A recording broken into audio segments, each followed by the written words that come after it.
Ya, selamat pagi. Ya, saya Lian Jaya Sakti Lubis. Ya. Saya hari ini, pagi ini nih, pagi yang mendung di tebing Karaton Tahura Juanda. Saya ingin mereview buku ini nih. Buku yang kata orang ini buku luar biasa, buku yang bagus banget. Sekelas dengan buku yang diproduksi oleh National Geographic dan foto-fotonya juga. Nah, ini penulisnya nih ada dua nih. Sungsang Suprapto dengan Lianda Lubis. Siapa tuh Lianda Lubis ya? Nah, nanti kita tanya siapa itu Lianda Lubis. Nah, saya coba mereview itu.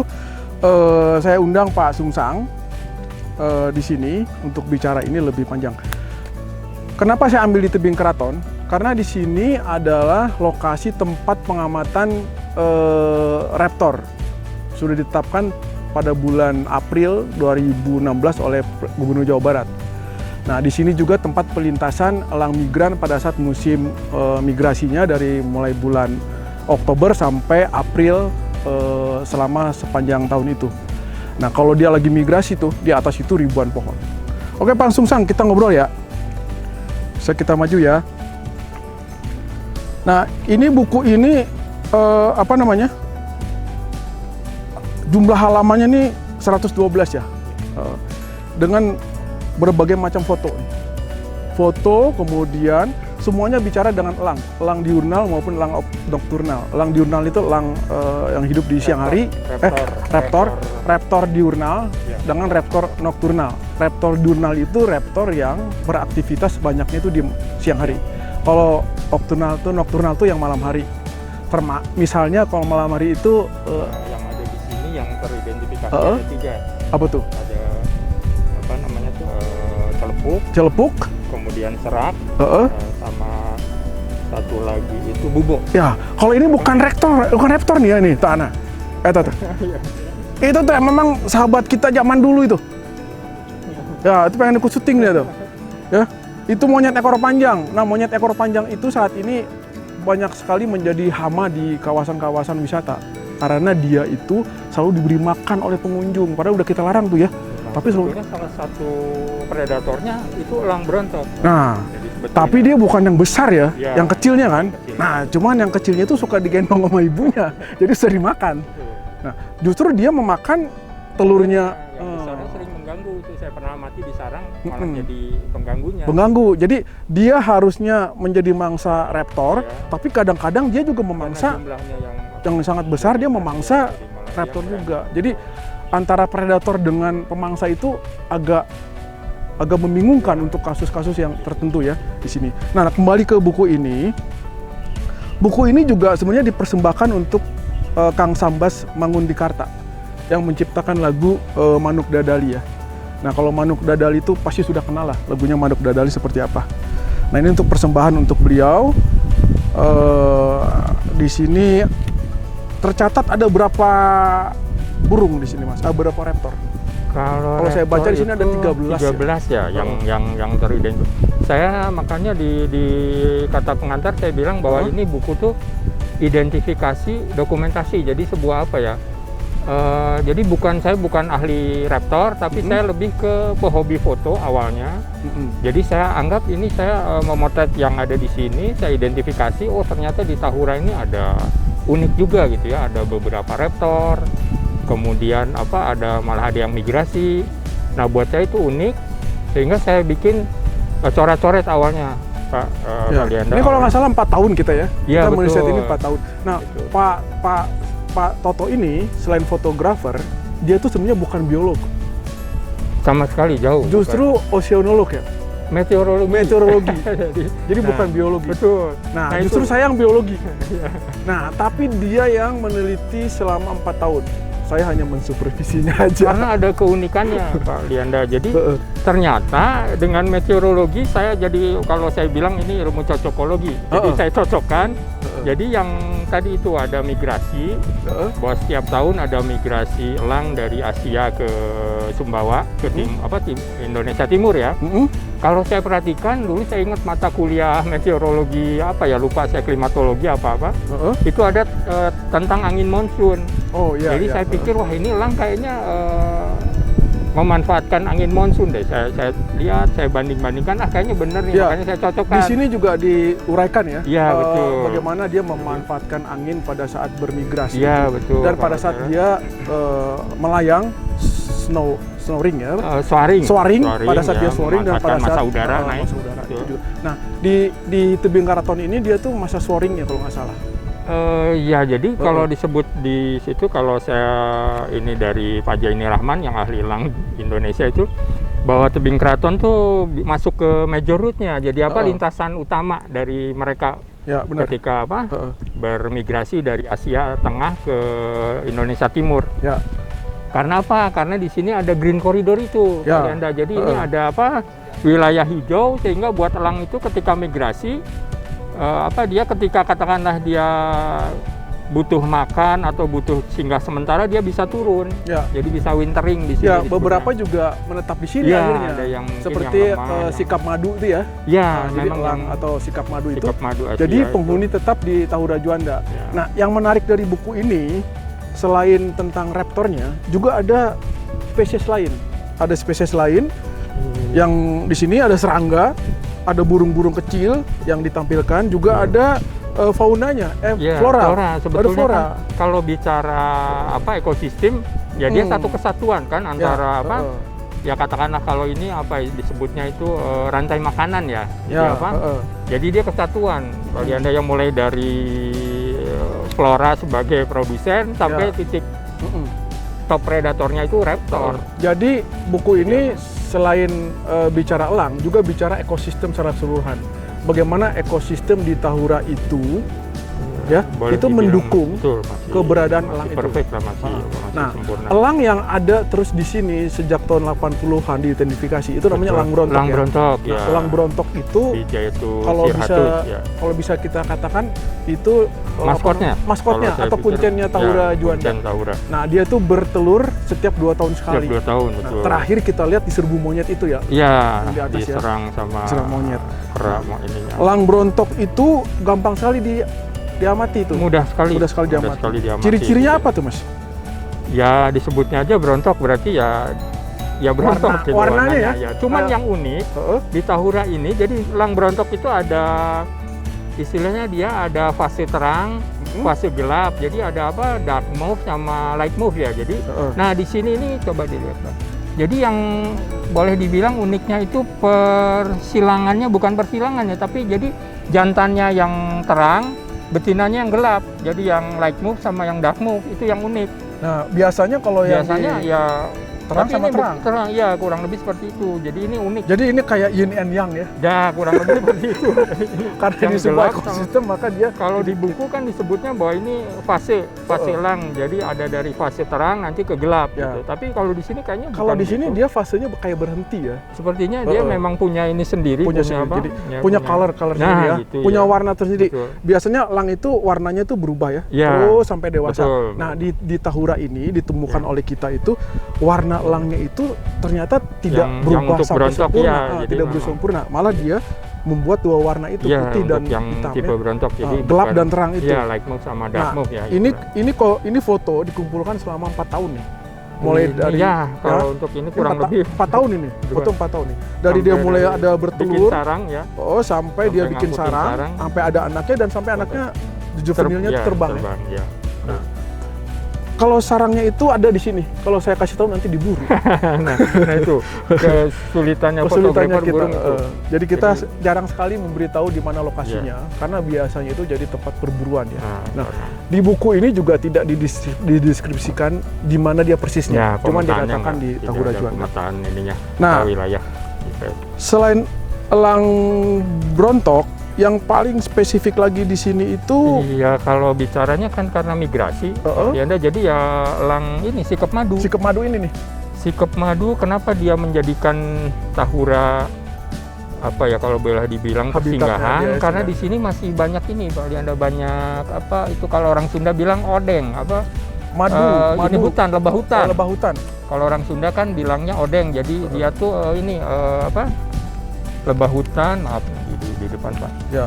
Jadi Itu ada- lebah hutan itu kalau pernah kenal madu odeng. Ya. Nah, itu lebahnya itu besar. Yang, maaf, Sebesar ini kayaknya tuh. yang ini. Kalau Jadi dia Diantup ya, bukan Iya. dipatuk ya kalau itu ya. Kalau elang tuh matuk, kalau lebah itu ngantuk tuh. odeng, jadi namanya lebah hutan. Oh, nah itu sakit sekali dan ada beberapa kejadian itu bisa menyebabkan kematian, Mas. Kalau kena lebah madu itu. Oriental Honey Bazar tuh ini, Pak. Nah ini, tapi nanti ada yang ada foto lebah hutannya, sebentar. Oh, ini agak lama Ini, sedikit carinya ya, karena ini iya. bukunya tebal. Jadi nyarinya lama. Lebah hutan. Betul. Nah ini dia. Nah, ini, Pak. ini. Nah ini ada Nih. di Tahura, ini yang lebah hutannya. Sarangnya ini Ini sedang odeng nih. mencoba Dia sedang apa? mengintai. Iya. Dia kena antup juga. Iya, cuman Biasa. saya nggak berani nunggunya karena kalau dia sedang makan ini dia nanti nyerang kemana aja. Kita fotografer juga bisa Iya. diserang. Jadi pada saat dia memakan Jadi ya, ini, udah saya dapet ini lari ambil aja. madunya, itu biasanya si lebah odeng ini akan nyerang apa yang bergerak di sekitar Iya, dia. betul. Karena ini dia nggak bisa nyerang ini karena bulunya terlalu besar dan dia kebal kayaknya. Betul. Nah, Nah, sekarang cuman ini Bang, Heeh. ini Pak Lianda, jadi elang ini saya perhatiin ya, dia begitu tinggi dia bisa tahu sarang ini langsung tepat sasaran, itu makanya disebut raptor. Jadi matanya tajam. Karena saya lihat soaring dia tinggi banget. oh iya. Terus langsung ke pohon itu. Saya pikir ngapain dia? Nah, Dia ini ternyata kayak ada. punya kayak Robocop gitu ya. Iya, dia bisa Tetep, lihat tetep. itu jarak jauh juga gitu. Kita juga Mas kalau lihat ke sana ada yang mandi suka bisa kelihatan. itu beda lagi. Mata bukan, kita suka bukan tahu. raptor banget. Itu mata jahil. Nah, ada yang unik dari elang ini. Kalau para peternak lebah itu mungkin ada istilah mecah. Jadi lebah itu mecah tuh kayak ini koloni ya, misah jadi membentuk koloni baru. Nah, sebetulnya elang ini kalau ini analisa saya ya, tapi bener enggaknya kayaknya harus diteliti sama biolog. Ya, itu saya yang terteliti Ya, nanti. jadi si elang ini ketika dia ngobrak-ngabrik sarang, sebetulnya itu secara alamiah dia mecah sarang. Jadi dia nggak akan habis, justru tambah banyak. Jadi pindah koloni, mungkin yang grup ini bentuk koloni, jadi pecah jadi banyak. Nah, jadi ini sebenarnya proses perbanyakan yang Sebetulnya dibantu seperti itu. oleh elang. Jadi dia oleh pemangsa Iya. utamanya. betul. Jadi sebetulnya secara ini tiap tahun dia memecah itu, jadi makin banyak. Jadi Makanya di Tahura produksi madunya juga kan ya makin banyak. banyak. Jadi jangan dilihat elangnya merusak sarang gitu ya. Padahal itu sebenarnya selain dia Betul. mendapatkan keuntungan makan madunya itu, Iya. si koloni ini akan terpecah dan Mengembang. menjadi banyak koloni Iya, ya. betul. Nah, ini pernah suatu saat koloni ini sangat besar, terutama pada Definisi. pada saat migrasi. Betul, Pada saat makin banyak, migrasi betul. koloni Lebih banyak kan lebih jumlah banyak. ininya itu. Kita ke bawah ya. Kita lihat ke bawah. Lihat dulu pemandangan di sini nih. Nah, ini sebenarnya apa namanya Mas? Patahan Lembang ya. Ini tuh patahan Lembang. Sebenarnya ini tempat yang indah, tapi sangat berbahaya. Biasanya yang indah-indah itu jadi berbahaya ya. Nah, ini dulu namanya tebing jontor. Jontor itu kayak menjorok ke depan ya atau Iya. jontor gitu. Nah, kemudian pada suatu hari itu orang melihat suatu yang keanehan mistik, katanya di sana ada karaton di bawahnya. Maka kemudian di sini disebutlah tebing karaton. Nah, ini sendiri dibuka tahun 2014. Nah, kemudian diresmikan sebagai tempat pengamatan elang itu 2016. Nah, ini juga oleh BPBD ya, oleh BPBD dan BNPB. Nah, ini udah dikasih rambu mendeskripsikan kejadian di sini atau apa sih tebing karaton ini. Nah, ini bisa diklik ininya ya, bisa di tap, nanti bisa kelihatan. Nah, kameranya ambil ke sana dulu biar pengunjung pada lihat ini keindahannya seperti apa. Bisa dari batu sini nih. Nah, Mas Toto, kalau nggak salah di situ tuh banyak alap-alap ya? Dulunya itu Ya. memang ini tempat alap-alap karena cadas, tempat Alap-alap itu kan elang juga kan? alap-alap masuk raptor, Oh, tapi masuk dia raptor. di bawah elang ukuran badannya. Heeh. Di sini tuh alap-alap namanya alap-alap sapi, Bang. Jadi yang ini, dan ada satu unik di sini, ada alap-alap terkecil di dunia, alap-alap capung. Nah, ada alap-alap capung. Besarnya itu banget. seperti burung kapinis. Ya, kurang Ya. lebih seperti itu. Besar burung Tapi kapinis. masuk raptor. Jadi Masuk raptor. masuknya- Jadi jangan bayangkan elang atau raptor itu suatu yang gede besar Ya, ya. betul. Kadang-kadang dia juga bisa sekecil burung Kapinis, layang-layang, betul. burung layang-layang Ya, itu. betul. Tapi kenapa dia disebut raptor juga Nah, walaupun itu kecil. tadi raptor itu kan dari morfologi badannya, jadi cakarnya biasanya tajam untuk mencengkeram, paruhnya untuk merobek. Karakternya itu cara berburunya juga beda, dia lebih mengandalkan kegesitan lah gitu apa. Oke. Ini saya lihat di buku ini ada elang yang kayak burung merpati. Nah itu dia, itu yang ini alap Cina apa alap Jepang ya apa? Alap Cina kalau nggak salah ya, alap Cina ini apa? Nah ini kayak burung merpati. Peter Gularis. Dia ini juga sebenarnya ya. pelintas batas ya. Iya, Dia yang migrasi. Jadi kita hanya bisa melihat dia itu pada saat bermigrasi di sini. Pada saat bermigrasi dan yang wintering, yang nggak mau ikut sampai ke sana. Ada yang beberapa tinggal di sini. Tetap sini ya. Menetap.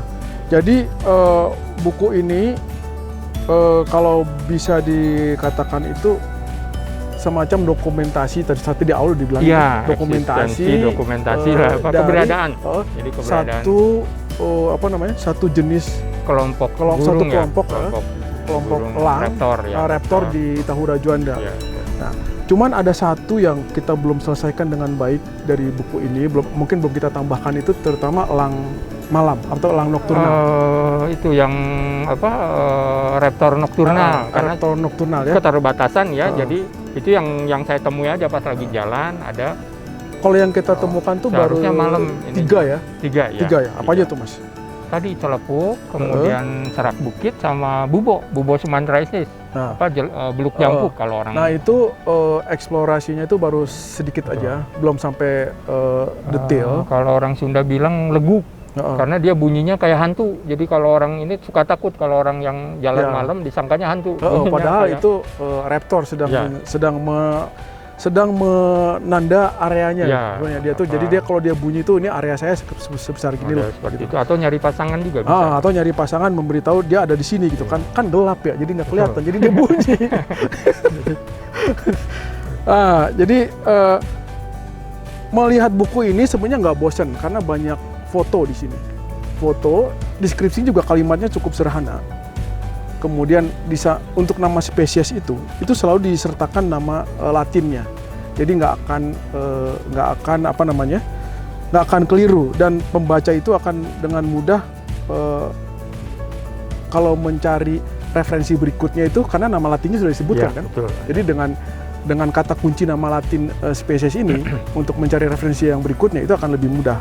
Nah, jadi dokumentasi ini dokumentasi yang dilakukan selama lebih kurang 4-5 tahun. 4 tahun ya, kurang 4 lebih tahun, betul, 4 tahun. Karena raptor itu sulit, menemukan raptor itu nggak mudah gitu. Nah, makanya keuntungan Tahura itu ada raptor migrasi. Jadi kalau katakanlah wisatawan ingin lihat di mana sih elang, gampang, datang aja Oktober pasti. Jadi nggak usah ke Amerika, nggak usah ke Cina, tunggu aja di sini. Dia pasti hadir. Pasti hadir dan jumlahnya sangat fantastik. Biasanya kan raptor itu soliter, kalau yang sendiri dia cenderung nggak suka berkoloni ya, karena dia kan pemangsa, predator. Nah, tapi kalau pada saat migrasi, mereka ya berkelompok. Dalam kelompoknya itu, dalam satu kelompok jumlahnya bisa ratusan. Ya, benar ya. Nah, kami sebenarnya bercita-cita nih, buku ini diterbitkan dalam bahasa Inggris sebenarnya. Dan dalam edisi yang lebih luks lagi, dengan gambar yang lebih besar, dengan deskripsi yang kami lengkapi dengan lebih baik lagi. Tapi barangkali untuk saat ini, buku pertama yang kita terbitkan secara independen ini bisa sebagai bahan untuk pengunjung Tahura atau akademisi atau peneliti, pustaka mereka bahan referensi mereka utama tentang raptor di Tahura. Nah, mudah-mudahan tahun depan ini kami bisa terbitkan lebih bagus lagi. Kalau ada sponsor kali ya. Amin. Kalau nggak ada sponsor juga susah juga ya. Itu barangkali tentang raptor Tahura. Yang pengen buku ini itu bisa datang ke Tahura atau nanti tulis komen di IG-nya Tahura atau di YouTube-nya Tahura atau di YouTube saya. Kak, saya pengen buku itu, gitu kan ya. Nah, datang ke Tahura, kita diskusi sedikit kenapa pengen buku ini, atau tulis sesuatu permintaan yang logis, pengen buku ini, maka kami akan kirim selama persediaannya masih ada. Karena ini persediaannya terbatas, kita cetak hanya sekitar Ada satu yang unik nih, Pak Lianda. Jadi Apa tuh? ini ada alap, namanya itu alap walet. Itu bisa di googling. Jadi dia kalau di Asia Tengah banyak, tapi untuk di Indonesia itu boleh dikata penampakannya jarang gitu.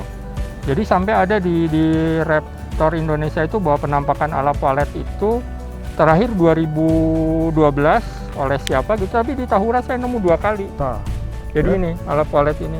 alap walet itu atau Falco subuteo. Ya. Nah, ini terakhir ditemukan orang itu 2012 di Gunung Halimun. di Gunung Halimun. Ya. Tapi ini kalau di Asia Tengah banyak, tapi di kita itu kita penampakannya ditemukan sulit. Ini ada di sini 2 sini kali ada. saya bisa. Kalau nongkrong di sini seharian, Jadi ada ini. selama setahun pasti nemu ini Saya nemu ada Falco subuteo, alap walet. alap walet. Karena dia mirip walet ya. Ya, Pada saat dia bentuknya. terbang itu mirip walet. Betul. Kecilnya, Coraknya besarnya juga Besarnya lebih besar, Bang. Ini alap-alap ini. alap-alap ya. Kayak apa? Di bawah elang dikit. Jarang ditemukan. Iya Mas Toto, saya khawatir nih elang ini bisa punah nih. Pertama karena kebakaran hutan, kerusakan hutan, penggundulan hutan, terus alih fungsi lahan, terus Betul. mangsanya habis, ya. kan ya? Karena dia di puncak tertinggi ya. Betul, di Nah, top predator. Waktu tahun 97 pada saat kebakaran hutan terjadi sangat besar di Indonesia, Banyak. elang itu nggak lewat sini. Iya. Ya, dia tuh malah ke Thailand ya kalau nggak Betul, salah. berhenti Nah, di sana. terjadi ledakan populasi ulat bulu di Jawa Ulat Timur. sama apa? Tomcat ya waktu itu. Ulat sama tomcat. Ya. Itu karena tidak ada elang. Nah, itu ya. Jadi rantai makanan itu bukan hanya dilihat secara lokal, tapi secara global itu memang sangat pengaruh. Iya. Jadi kerusakan satu ekosistem di suatu tempat yang kecil saja itu bisa pengaruhnya sangat besar. Betul. Nah, mudah-mudahan Tahura ini bisa kita perluas nih Mas. Amin. Jadi bisa jadi Terjaga, habitat ya. yang Iya. sangat bagus untuk satwa liar. Iya. Oke, gitu ya dari kami tentang Raptor Tahura Juanda ini. Ya kalau ingin minta buku ini sekali lagi bisa kirim kirim pesan atau komen Permohonan. ke kita, nanti kita kirimkan. Terima kasih. Selamat siang. Sudah mendung.